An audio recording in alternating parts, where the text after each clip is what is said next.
आज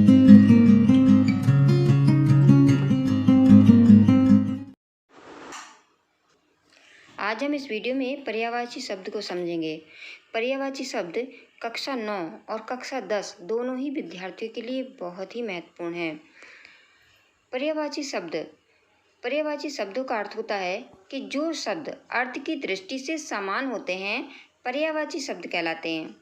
जैसे दूध के पर्यायवाची हैं दुग्ध, क्षीर, पेय, गोरस।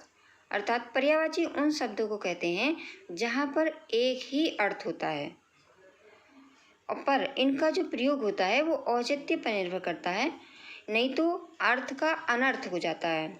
जैसे जंगल में है दौड़ रहे हैं, तो जो है ये घोड़े का पर्यायवाची है। तो हम पर्यायवाची शब्दों को वाक्यों में औचित्य के अनुसार रखते हैं। अब देखिए, अगर हमने है को रखा है, जंगल में है दौड़ रहे हैं, तो इस वाक्य में है शब्द अश्व, घोड़े आदि का पर्यायवाची है, परंतु यहाँ इसका औचित्य सही नहीं है। इसका सही प्रयोग इस प्रकार है कि जंगल में घोड़े दौड़ रहे हैं। तो इस प्रकार अर्थ की समानता होते हुए भी पर्यायवाची शब्दों का प्रयोग एक दूसरे की जगह नहीं हो सकता, नहीं तो अर्थ का अनर्थ हो जाता है। अब हम देखते हैं कि कुछ पर्यायवाची शब्द इस प्रकार हैं। देखिए, पर्यायवाची शब्द का अर्थ जो होता है, इतना समझ लो कि एक ही शब्द के कई अर्थ होना। जैसे अतिथि है, अब अतिथि को हम और किन नामों से भी बुलाते हैं।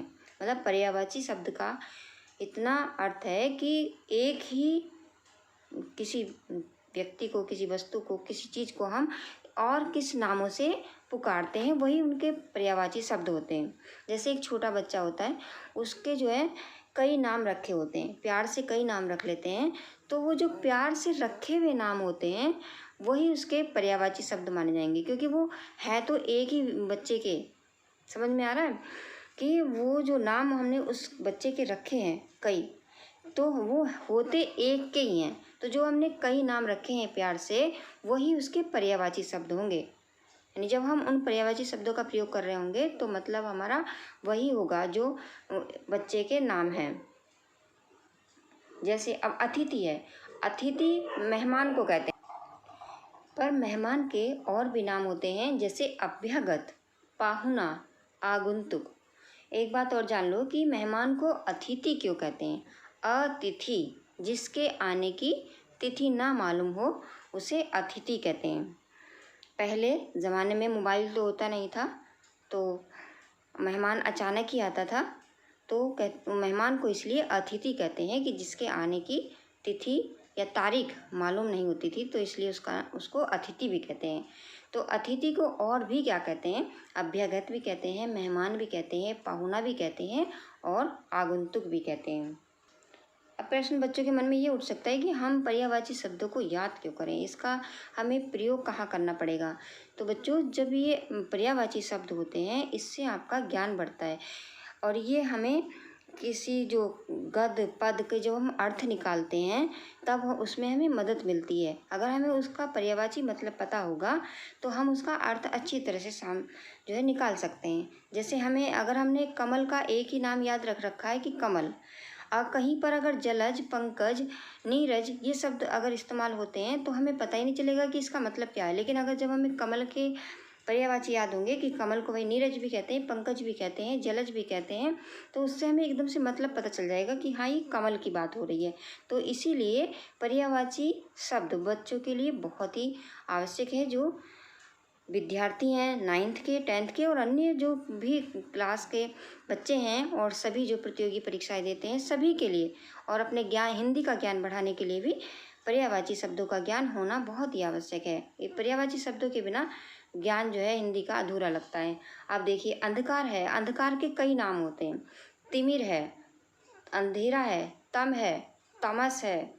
इस तरह से ये अंधकार के पर्यायवाची शब्द हैं। अगर किसी ने मान लो तिमिर कह दिया और हमें पता ही नहीं कि तिमिर किसका मतलब है, अगर हमें पर्यायवाची याद होगा तो तुरंत पता चल जाएगा कि तिमिर का अर्थ होता है अंधेरा। यहाँ पर देखिए, अब इसका दूसरा नाम भी है तमस। ठीक है। अब है अमृत। अमृत के और भी नाम हैं अमृत का, जैसे सुधा है, अमी है, पीयूष है, सोम है। असुर, असुर मतलब जो दानव होते हैं, दुष्ट लोग होते हैं, उनके कई नाम होते हैं। जैसे दानव भी, असुर को दानव भी कहते हैं, धनुष भी कहते हैं, दैत्य, राक्षस, निशाचर, मनुजाद, यातुधान। और आँख, अब आँखों को देखिए, आँखों के हमारे कितने नाम हैं?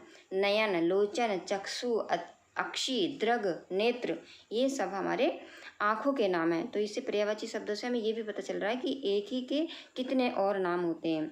अब जैसे आग है, आग को क्या क्या कहते हैं? अग्नि है, अनल है, पावक है, ज्वाला है, हुतासन है, कृषाणु है, वैश्वानर है। आभूषण, अब आभूषण के भी कितने हैं? गहना होता है, भूषण होता है, अलंकार होता है, जेवर होता है। आकाश, आकाश को देखिए, गगन, नभ, व्योम, अंबर, आसमान, शून्य, ये सब आकाश के पर्यायवाची हैं। अब इंद्र के क्या क्या पर्यायवाची हैं?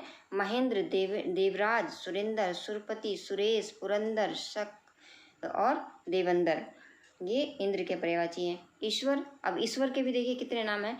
परमात्मा है, परमेश्वर है, भगवान है, प्रभु है, जगदीश है, सर्वेश है और अल्लाह भी है। अल्लाह भी तो पर्यायवाची शब्द है ईश्वर का। और उपवन, अब उपवन जैसे उद्यान, वाटिका, बाग, बगीचा, आराम, ये भी उपवन है के पर्यायवाची शब्द हैं। कमल, अब कमल को देखिए, राजीव भी कहते हैं, सरोज भी कहते हैं, पंकज भी कहते हैं, जलज भी कहते हैं, नीरज भी कहते हैं, पयज भी कहते हैं, नलिन भी कहते हैं, ये सब कमल के पर्यायवाची हैं। अभी जो हम कपड़ा पहनते हैं, कपड़े को भी के भी कई नाम हैं। देखिए, वस्त्र भी बोलते हैं उसको, बसन भी बोलते हैं, पट भी, चीर भी, अंबर भी, ये कपड़े के पर्यायवाची हैं। और जो कामदेव होते हैं, अभी देखिए कामदेव कितना, जब हम काव्य पढ़ते हैं तो इनके पर्यायवाची शब्द आते हैं। अगर हमने इसके पर्यायवाची शब्दों का पता है तो हम उसमें अर्थ बहुत आसानी से निकाल लेंगे कि यहाँ ही कामदेव की बात हो रही है। जैसे अनंग, अनंग भी एक पर्यायवाची है कामदेव का। मदन, काम, मनोज। अभी किनारा, नदी का जो किनारा होता है, देखिए नदी के किनारे को क्या क्या बोलते हैं? तट भी बोलते हैं, तीर भी बोलते हैं, कूल भी बोलते हैं, कंगार भी बोलते हैं। किरण, अब किरण जो सूर्य की किरण निकलती है उसे कर भी कहते हैं, अंशु भी कहते हैं, लेखा भी कहते हैं। कृष्ण, अब देखिए कृष्ण के कितने सारे नाम हैं? केशव है, श्याम है, गोपाल है, माधव है, गिरधर है, नंदन है, यशोदा नंदन है, बहुत नाम है। अब अगर बहुत नाम, सारे नाम बताए जाएंगे तो वीडियो बहुत लंबी हो जाएगी। कोयल, पिक, पिक है, कोयला है, बसंत दूत है कोयल।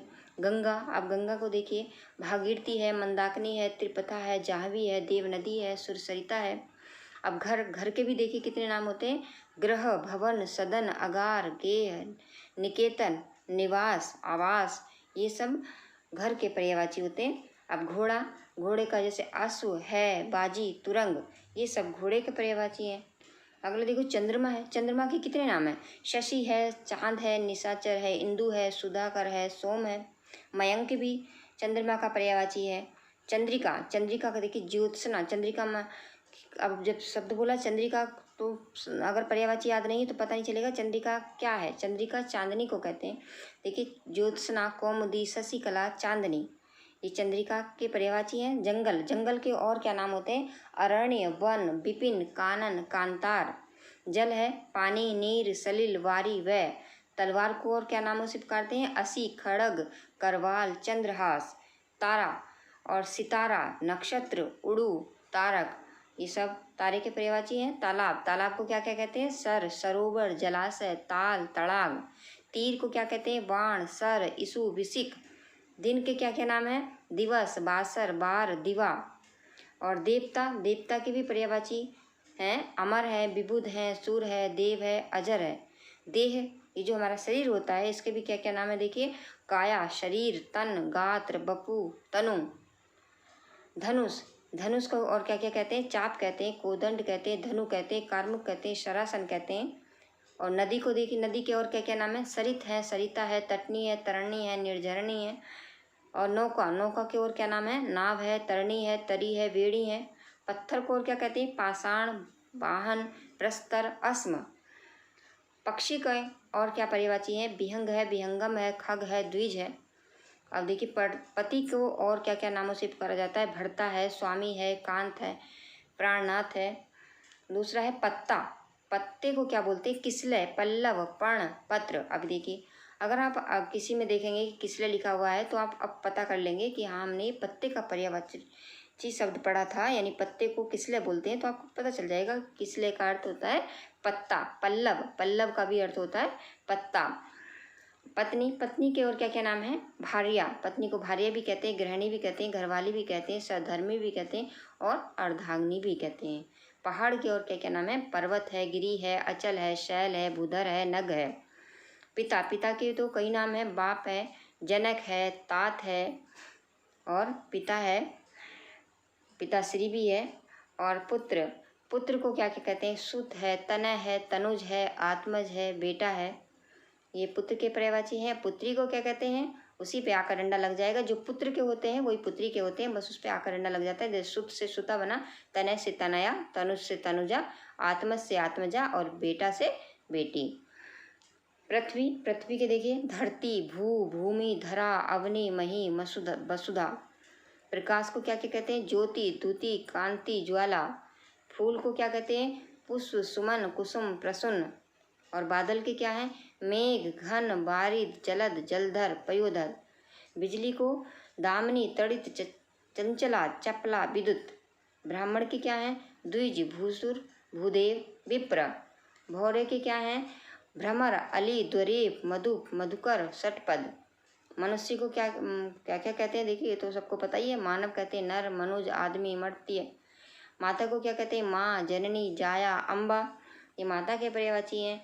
मित्र को दोस्त, सखा, सहचर जो है गीत। और यमुना, सूर्य सुता, कालंदी, सूर्य तनया, तरणि, तनुजा, रवि सुता। ये यमुना के हैं। राजा के क्या क्या पर्यायवाची हैं, निरप, भूप, भूपति, नरेश, निरपति, महीप। रात्र के क्या हैं, रात, रात्रि, रजनी, निशा, भिवावरी, यामिनी। राक्षस के क्या हैं, धनुज, रजनीचर, निशाचर, दैत्य, दानव। देखिए लक्ष्मी के क्या क्या पर्यायवाची हैं, पदम है, रमा है, कमला है, श्री है, चंचला। वायु के क्या हैं, अनिल, वात, पवन, समीर, हवा। वृक्ष के हैं, पेड़, पादप, बिटप, द्रुम, तरु। शत्रु के हैं, अरि, वैरी, दुश्मन, विपक्षी, रिपु। संसार के हैं, विश्व, जगत, दुनिया, संसार। सर्प का पर्यायवाची शब्द होता है सांप, भुजंग, नाग, अहि, बिस्तर, ब्याल, फणी। और समुद्र का देखिए, सागर, सिंधु, रत्नाकर, जल्दी, जलनिधि, नदीश, उद्दति, पयोधि। सरस्वती को क्या क्या कहते हैं, गिरा, वाणी, शारदा, वीणा पाणी, बागेश्वरी, महाश्वेता। सिंह को शेर, मृगपति, वनराज। सूर्य के क्या क्या नाम है, सूर्य है, रवि है, आदित्य है, दिनकर, भानु, भास्कर, दिनेश, दिवाकर। सोने को स्वर्ण, हेम, कनक, कंचन, कुंदन। स्त्री के भी पर्यायवाची देखिए, नारी, महिला, अबला, रमणी, ललना, कांता, बामा। तो जो बच्चे इस समय 9th में हैं और 10th में हैं, उन बच्चों को ये पर्यायवाची बहुत ही अच्छी तरह से याद करने हैं, रट लेने हैं, क्योंकि इन्हीं में से परीक्षा में आएगा। बस पर्यायवाची शब्द का इतना ही मतलब समझ लो कि पर्यायवाची शब्द जो है वो शब्द होते हैं जो एक ही शब्द के कई नाम होते हैं। जैसे हमने अभी पढ़ा था ना कि जो है दूध के कई नाम है, दुग्ध है, क्षीर है, पेय है, गोरस है। और जिससे बच्चे के नाम रख लेते हैं, तो बस एक ही चीज़ के कई नामों को पर्यायवाची शब्द कहते हैं। अब जैसे चंद्रमा है, चंद्रमा को कई नामों से पुकारा जाता है, निशाचर भी कहा जाता है, मयंक भी कहा जाता है, राकेश भी कहा जाता है, राका भी कहा जाता है। तो बस इस पर्यायवाची शब्द का अर्थ इतना ही है कि जब किसी एक के कई नाम जो होते हैं, जो कई नाम हैं, वही पर्यायवाची हैं। तो आज हम इस वीडियो में इतना ही पढ़ेंगे। आशा है कि आपको ये वीडियो से पर्यायवाची शब्द अच्छी तरह से समझ में आ गए होंगे। धन्यवाद।